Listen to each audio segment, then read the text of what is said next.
அனைவருக்கும் வணக்கம். எனக்கு என்னோட வாழ்க்கையில கிடைச்ச மிகப்பெரிய வாய்ப்பா நான் இத பார்க்குறேன். என்னோட உணர்வுகள கடத்துறக்கு எனக்கு ஒரு வாய்ப்பா அமைஞ்ச சோசியல் மீடியா நன்றி சொல்லிக்கிறேன். இது பிற்காலத்துல ஒரு கருத்தா மாறுமான்னு கூட எனக்கு தெரியாது. ஆனா, இத மட்டும் நான் உங்க மனசுல சொல்லிட்டேன்னா, இத நீங்க புரிஞ்சுக்க முற்பட்டுட்டீங்க அப்டின்னா, அ என்னோட லைஃப் டைம் பலன நான் அடைஞ்ச மாதிரி அப்டின்னு நெனச்சுக்கலாம். என்னன்னா, நம்ம இதுல பல்வேறு மதங்களா நம்ம பிரிஞ்சிருக்கோம். ஆனா, என்ன பொறுத்தவரைக்கும் நான் யோசிச்ச உடனே எனக்கு கொஞ்ச நாள்ல தென்பட்ட ஒரு விஷயம். அதாவது அந்த ஸ்கூல்ல ஒரு பிரச்சனை நடந்ததுக்கு அப்புறம் எனக்கு நான் யோசிச்ச விஷயம் இதுதான். என்னன்னு கேட்டீங்கன்னா, "அன்பே அல்லாஹ், கருணையே கண்ணன், இரக்கமே இயேசு. இவர்கள் 3யும் வழிநடத்தக்கூடிய பரம்பொருள் மனிதநேயம்."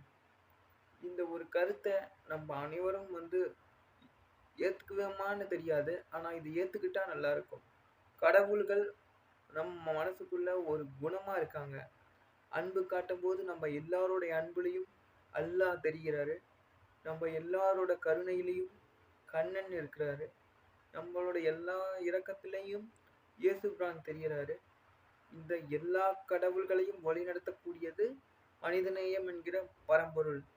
நம்ம அனைவரும் மனிதநேயத்தோட எதுக்கல வர ஒரு உயிரினம் நம்முடைய மனிதன். நமக்காக படைக்கப்பட்டவன்.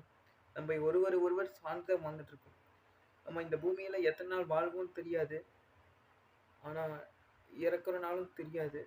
அதுக்குள்ள நம்ம இந்த பணம், மதம் இதெல்லாம் பிரிஞ்சு கிடக்காம எல்லாரும் எல்லாரும் நல்லா இருக்கணும். எல்லோருக்கும் எல்லாமே கிடைக்கட்டுமே அப்படின்னு நினைக்கலாமே. அது தப்பில்லையே.